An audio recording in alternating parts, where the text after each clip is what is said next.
যার মাধ্যমে আমরা এলএনজিটা নিয়ে এসে আপনার পাইপলাইনের মধ্যে নিয়ে আসা, এটার যে সক্ষমতা সেটা বাড়াতে হবে।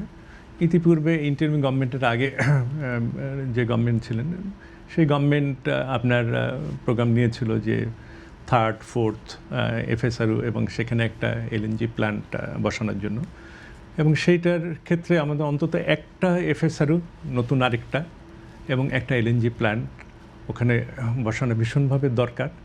তাহলে হবে কি, নাহলে আমাদের যে সংকট ভবিষ্যতে কিন্তু আমরা কোনোভাবেই মোকাবেলা করতে পারবো না, যেহেতু আমাদের এলএনজি আমদানি করতেই হবে।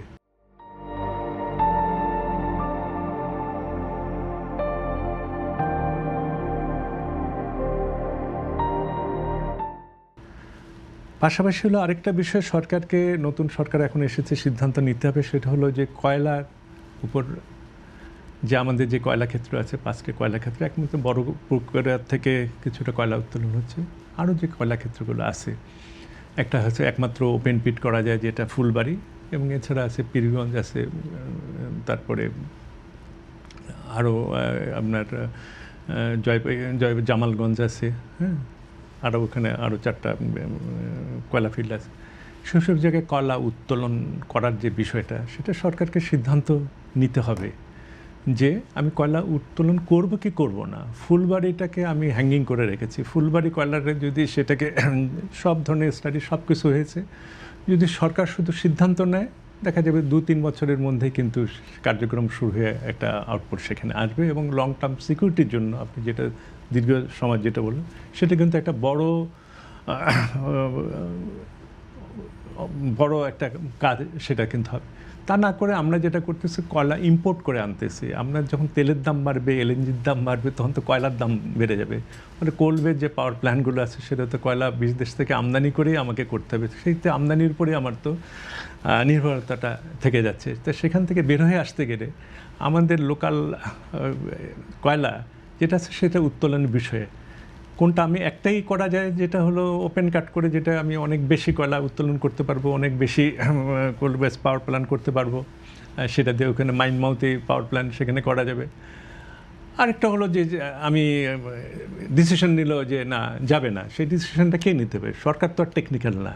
আমাদের দেশে যারা টেকনিক্যাল বা বাইরে থেকে যাদের টেকনিক্যাল নোহা যাদের আছে, তাদের যদি পছন্দ না, বাইরে থেকে ভালো কোম্পানিকে নিয়ে এসে অ্যাসেস করে, বড় পুকুরে তো আছে সেখানে যে পানির সমস্যা, অন্য সমস্যা কী আছে না আছে, একটা থার্ড পার্টিকে দিয়ে আবার রিঅ্যাসেস করে সিদ্ধান্ত নেবে যে আমি যাব কি যাব না। একটা ডিসিশন এখানে দরকার, এবং এই সরকারকে সেটা নিতে হবে। আমি কয়লা উত্তোলন করব কি করব না, না করলে এক ধরনের সিনারিওতে যাবে, সেটা আমাদের করার কিছু নেই। করলে কিন্তু আরেক ধরনের সে অনেকগুলো কাজ আছে সেখানে। হ্যাঁ, আমি ওপেন পিটে গেলাম না, তাহলে আমার অন্য যে ফিল্ডগুলো আছে সেখান থেকে তাহলে আন্ডারগ্রাউন্ড পদ্ধতিতে খুব যে সুখকর বিষয় না, সেখানেও ল্যান্ড নষ্ট হচ্ছে।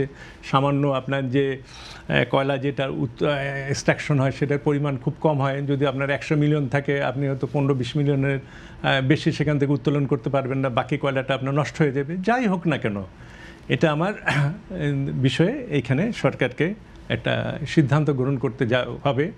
এটা আমাদের লং টার্মের জন্য, মিড টার্মের জন্য ভীষণ প্রয়োজন। লং টার্ম না, মিড টার্মের জন্য এটা ভীষণ প্রয়োজন। আমার কয়লা আমি উঠাবো কি উঠাবো না, বা কী করব, নাকি আমি আরও ভবিষ্যতে আরও কোলবেস পাওয়ার প্ল্যান্ট করে আমি করব। তাহলে সেই ধরনের যে সমস্যা যেটা বললাম, সেই আমাদেরকে সেই অবস্থা আছে, যে অর্থনৈতিক অবস্থা আছে যে আমি ইম্পোর্ট করে আমার কয়লা নিয়ে আসবো, এলএনজি নিয়ে আসবো, এলপিজি নিয়ে আসবো, হ্যাঁ, তারপর তেল নিয়ে আসবো। কোনো এত কিছু নিয়ে আসার মতন তো আমার তাহলে কী হবে? এই যে যদি আপনার সমস্যা বেড়ে যায়, দীর্ঘদিন হয়, তখন কী হবে? যে মিডল ইস্টে আমাদের যারা কাজ করতেছে, যেখান থেকে আমাদের যে যেটা আসতেছে, যেটাকে আমরা বলি যে রেমিটেন্স যেটা পাঠাচ্ছে, সেটা কিন্তু ওখানে এটা দীর্ঘ সময় হওয়া মানে অনেক বাংলাদেশে সেখান থেকে দেশে কিন্তু চলে আসতে হবে, বা ওখানে জবলেস হয়ে যাবে। ফলে আমাদের রেমিটেন্সও কিন্তু কমে আসবে। এখন তো আমাদের রেমিটেন্সের প্রধান দুটো উৎস, এক হলো বাইরে থেকে, বিশেষ করে মিডল ইস্ট এরিয়াতে যারা বাঙালি যারা আছে, আমাদের দেশের যারা আছে, কাজ করে দেশে পাঠায়। আরটা হলো গার্মেন্টস থেকে।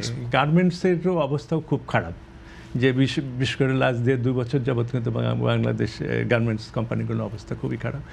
সেটাকে কতটুকু কাজ করে এখানে তাদেরকে অনেকগুলো বন্ধ হয়ে গেছে, বা বাইরের যে অবস্থা আছে সেটাও কিন্তু আগের তুলনায় অনেক কমে আসছে গার্মেন্টসের যে বিষয়টা। ফলে রেমিটেন্স যদি কমে আসে তাহলে আমি কিভাবে আমার এই যে আমার আমদানি ব্যয় যেটা হবে আমার এনার্জির জন্য, সে কোল হোক, এলএনজি হোক, এলপিজি হোক আর অয়েল হোক বা ইলেকট্রিসিটি আমি আমদানি করব, সেটা কোথা থেকে আসবে?